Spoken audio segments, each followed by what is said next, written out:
All right, so if we're looking at a basic pop tune, how do we make some more interesting things happen? Well, a lot of time we start with just simple triads.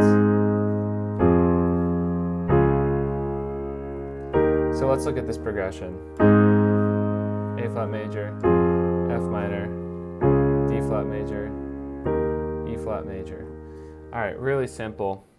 Well, first of all, a really simple thing we can do is add in a 9.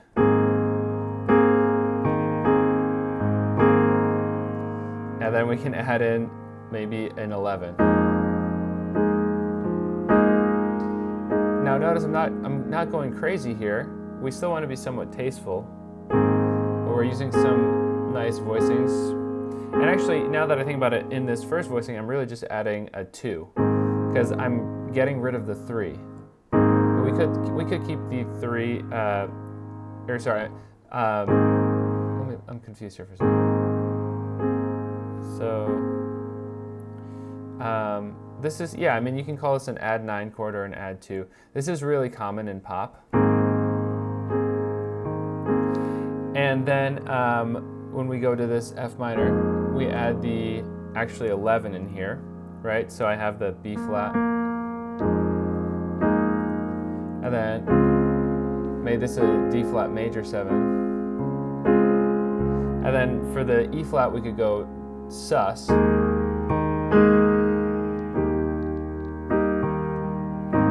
So the add 2 sound is really common and works so great for pop songs in general. And you of course get these little inflections. You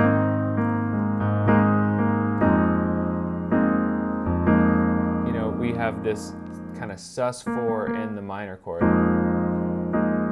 It's like an F sus minor, D flat major,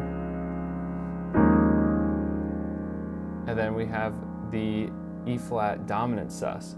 So we basically just added some really basic jazz inflections, sorry, not inflections, jazz extensions, which arguably maybe they're not jazz extensions, they're just extensions, right? And it sounds really, really beautiful. Yes, for embellishment, absolutely, we could take triadic harmony.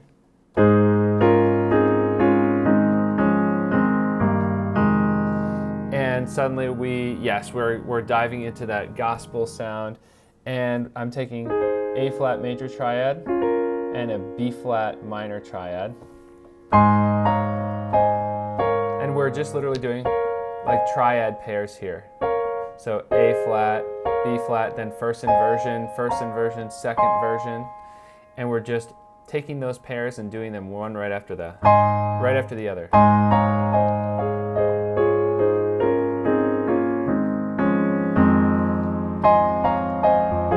And it works over the F minor as well.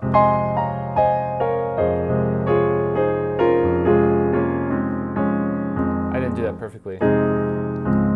Let's see how it works over the D flat.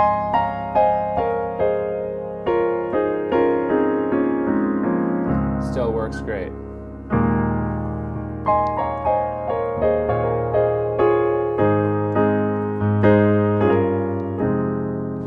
Hey, Noah here. Just want to let you know really quick that most of the content you're actually seeing on this channel is coming from completely free masterclasses that we've been holding. So if you actually want to join and be a part of those masterclasses, again, it's totally free. Click one of the links in the description that will give you access to free resources, free courses, and of course the free masterclasses. And as soon as you're on the email list, you will be one of the first people to know when we are holding these masterclasses. And on top of that, you get lots of free sheet music and videos and resources as well. So highly recommend you sign up. You can also join our free online community, which is in Discord, in a server there. So you can click the link down there for that as well. And we are on there interacting, hanging out, giving people feedback and advice, as well as on the free masterclasses, Zoom hangs, and feedback sessions. So again, highly recommend you get signed up, and I will see you there. Now, another thing we can do if we're playing this, like let's say we were accompanying a singer, we can add our own little passing chords. So there's a really classic passing chord that you'll hear me talk about a lot. The sus2 over 3 chord, or the add 2 over 3. So this is the same as what we did with the A flat, but instead of over the root, I'm doing it over the third. So I'm literally doing voice leading. It's just I made my own bass line.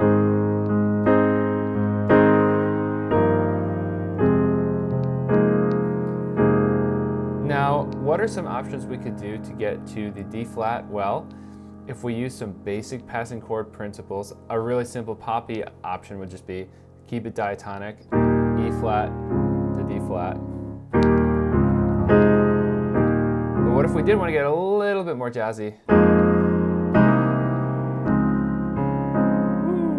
All right, F minor, C altered to D flat major. Suddenly, we have this really beautiful little, you know, let's call it jazzy substitution, but it's still great. Like, and I'm telling you, if you do that on a pop gig, most people are gonna be like, what? Where did that come from, right? You could also do, we do the altered above where we're landing.